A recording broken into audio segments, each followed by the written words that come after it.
Every gardener remembers their first true taste of fresh garden peas, that crisp snap, the burst of sweetness, the unmistakable flavor that no store-bought pea can ever match. But behind that perfect harvest is a set of simple, powerful principles that separate an average crop from a truly abundant one. Whether you're growing in raised beds, rows, or containers, peas are one of those crops that reward attention and timing. Yet so many gardeners miss their full potential simply because they plant too late, water wrong, or fail to feed their soil the right way.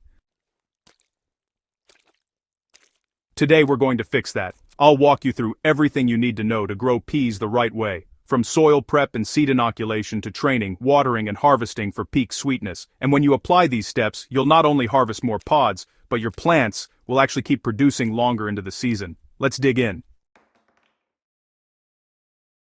The first mistake many gardeners make with peas is waiting too long to plant. Peas are a cool weather crop, and they love to get started when the soil is still cold. Long before you dare to plant tomatoes or peppers, the sweet spot is when soil temperatures reach about 45 to 60 degrees Fahrenheit, or 7 to 16 degrees Celsius. In most temperate regions, that means sowing peas 3 to 5 weeks before your last expected frost date.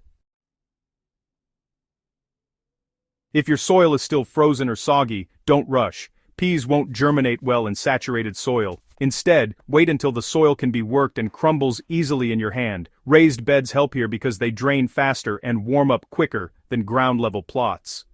If you're in a region with unpredictable spring rains, you can even use plastic row covers or black mulch to warm the soil slightly before planting. Peas are nitrogen fixers. That means they take nitrogen from the air and, through a symbiotic relationship with rhizobium bacteria, convert it into forms plants can use. But, this only happens if the right bacteria are present in the soil. If you're planting peas in a new bed or an area that's never grown legumes, it's worth using a pea inoculant, a powdery form of rhizobium that you mix with your seeds before planting. It costs very little but honestly can double your yield. Peas do best in well-drained, loose, loamy soil with a pH around 6 to 7. They really hate compacted or clay-heavy ground because their shallow roots need air. Before planting, mix in 1 inch of compost or a 3-to-1 mix of compost and coarse sand if your soil is heavy. Avoid high nitrogen fertilizers. They'll give you lush green vines but, few pods. A balanced mix like 5-10-10 or a light organic blend works perfectly. When it's time to sow, plant seeds 1 inch deep and about 2 inches apart, with rows spaced around 18 to 24 inches apart. If you're planting in a small bed, you can simply broadcast the seeds in double rows along a trellis or fence. Most pea varieties, like Sugar Snap Oregon Giant or Little Marvel, germinate in 7 to 14 days depending on soil temperature. If your soil is cool and you want to speed things up, pre-soak your seeds for about 12 hours in room temperature water before planting. But don't soak them any longer, they'll rot. You can also start them in plug trays or biodegradable pots if you're dealing with unpredictable weather, then transplant gently once seedlings reach about 3 inches tall. Even dwarf pea varieties benefit from some kind of support. The reason is simple: lifting the vines off the soil keeps air circulating, prevents fungal issues, and makes harvesting cleaner and easier. Traditional gardeners use chicken wire, bamboo canes, or pea netting.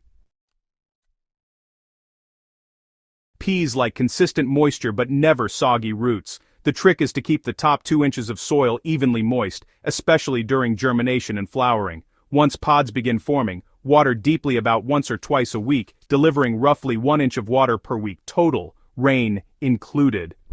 If your soil tends to dry quickly, a light mulch layer, like straw, shredded leaves, or even compost, will help regulate moisture and temperature. Avoid overhead watering, especially in humid regions, because it encourages mildew. Instead, use a soaker hose or drip line along the base. Peas are relatively resilient, but the biggest threats are fungal diseases and a few persistent pests. Powdery mildew often appears in warm, humid conditions. The key prevention method is good airflow and avoiding wet leaves. Aphids, pea weevils, and thrips can also show up, especially on young shoots. The simplest organic defense is companion planting. Grow peas alongside mint, carrots, or radishes, which repel aphids and beetles. Avoid planting near onions or garlic as they can stunt pea growth. If you spot aphids, a spray of soapy water, 1 teaspoon mild soap per liter of water, can knock them back quickly. Rotate your pea beds each year. Never plant peas or other legumes in the same spot more than once every 3 years. Harvest time is where the magic happens. Timing is critical. Wait too long, and peas lose their sweetness. For snap and snow peas, start picking when pods are plump but still tender. For shelling peas, open a few pods. The peas should be round, bright green, and sweet when tasted raw. Use both hands when harvesting to avoid tearing the vine. One hand holds the stem, the other gently pulls the pod. The more you pick, the more the plant will produce, so check daily once pods start forming. In cool weather, peas can keep producing for 2 to 3 weeks, but once temperatures climb above 80 degrees Fahrenheit, or about 27 degrees Celsius, production drops quickly. After your final harvest, don't pull the plants out by the roots. Instead, cut them off at soil level and leave the roots in place. They'll release stored nitrogen as they break down, enriching your soil for the next crop.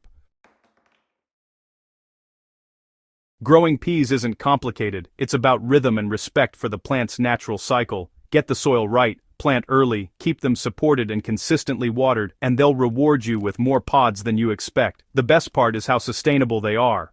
Every pea plant improves the soil for the next generation of crops.